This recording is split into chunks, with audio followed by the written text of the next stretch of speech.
एक गांव में 5 युवक रहा करते थे। एक दिन उन्होंने सोचा कि क्यों ना शहर जाकर कुछ रोजगार की तलाश किया जाए। इससे उन्हें न सिर्फ काम मिलेगा बल्कि कुछ पैसे भी घर आएंगे।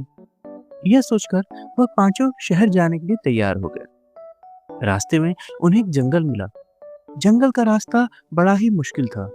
कहीं पगडंडी ही नहीं थी, तो कहीं दलदल था और कहीं फिसलन। जब वह उस जंगल से गुजर ही रहे थे कि अचानक उनमें से 3 युवक पगडंडी के पास ही एक गहरे गड्ढे में गिर गए। रास्ता बहुत ही फिसलन भरा था, इसलिए वह चाहकर भी खुद को उस फिसलन से नहीं बचा पाए और उस गहरे गड्ढे में जा गिरे। बाहर खड़े 2 लड़कों ने उन्हें बाहर निकालने की बहुत कोशिश की।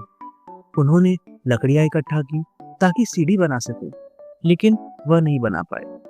लताओं से रस्सी बनाने की कोशिश की, पर उनकी सारी कोशिशें बेकार हो गई और अंत में वह हार मानकर बैठ गए। नीचे गिरे लड़कों को लगा कि अब उन्हें ही कुछ करना होगा, नहीं तो वह उस गहरे गड्ढे में फंसे रह जाएंगे। गड्ढे में गिरे पहले लड़के ने बाहर निकलने का प्रयास शुरू किया, पर उसी समय बाहर खड़े दोनों लड़कों ने कहा कि बाहर निकलने की कोशिश करना बेकार है। यह गड्ढा बहुत गहरा है और इससे निकलना तो जैसे असंभव ही है। यह सुनकर वह युवक बहुत हताश हो गया और मात्र 1-2 कोशिश के बाद वह नीचे हार मानकर बैठ गया।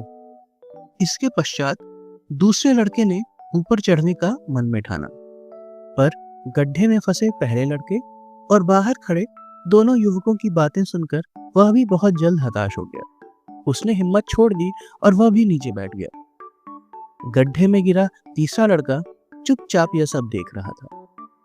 दूसरे लड़के के हताश होने पर भी उसने हार नहीं मानी। उसने गड्ढे को एक बार गौर से देखा और ऊपर चढ़ने का प्रयास किया। उसने कई बार कोशिश की और कई बार गिरा, पर उसने प्रयत्न करना नहीं छोड़ा। बाकी चारों लड़के उसे देखकर बार-बार कह रहे थे कि यह बेकार में ही प्रयास कर रहा है।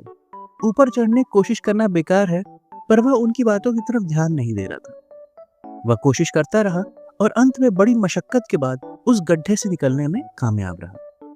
उसे देखकर गड्ढे में गिरे बाकी दोनों लड़कों को भी नई उम्मीद मिल गई और उनमें एक नया जोश आ गया और कई प्रयास करने के बाद वह भी गड्ढे से बाहर आ गए। बाहर निकलने पर बाकी चारों लड़कों ने उस दोस्त की पीठ थपथपाई और उसकी बहुत तारीफ की, पर वह कुछ बोला ही नहीं, बस उनकी तरफ देखता रहा और गर्व से मुस्कुराता रहा। एक युवक ने कहा, हम सभी तो हार मान चुके थे और आपस में भी यही बात कर रहे थे, पर तुम पर किसी बात का कोई असर ही नहीं हुआ। इससे पहले कोई और कुछ कहता या पूछता, उनमें से एक युवक ने कहा, अरे याद आया, इस दुर्घटना की वजह से मैं तो घबरा ही गया था और तुम सबको बताना ही भूल गया कि यह लड़का तो बहरा है। दोस्तों, अब तो आप समझ ही गए होंगे कि वह व्यक्ति गड्ढे से बाहर कैसे आया। उसे बाकी लोगों की निराशा भरी बातों का असर ही नहीं पड़ा। उसे अपनी लगन और कौशल पर पूरा भरोसा था। उसने किसी भी प्रकार की बाहरी निराशा को अपने मन में घुसने नहीं दिया। आपको पता है, हम सब भी उस व्यक्ति की तरह ही हैं, बहुत ही प्रभावशाली और समर्थ, पर हम दूसरों की निराशा भरी बातें और नकारात्मक बातें सुनकर अपनी काबिलियत पर शक करने लगते हैं। हमें यह सीखने की जरूरत है कि हम दुनिया का कोई भी कार्य कर सकते हैं यदि हम अपनी काबिलियत पर भरोसा रखें। उम्मीद है आपको यह कहानी पसंद आई होगी। कथाकार चैनल की प्रत्येक कहानी में छुपा है एक नया संदेश, एक नई सीख और ढेर सारी मनोरंजन की बातें। अगर आपको कहानियां सुनना पसंद है तो हमारे चैनल को सब्सक्राइब करें और सफर करें अद्भुत कहानियों की दुनिया में।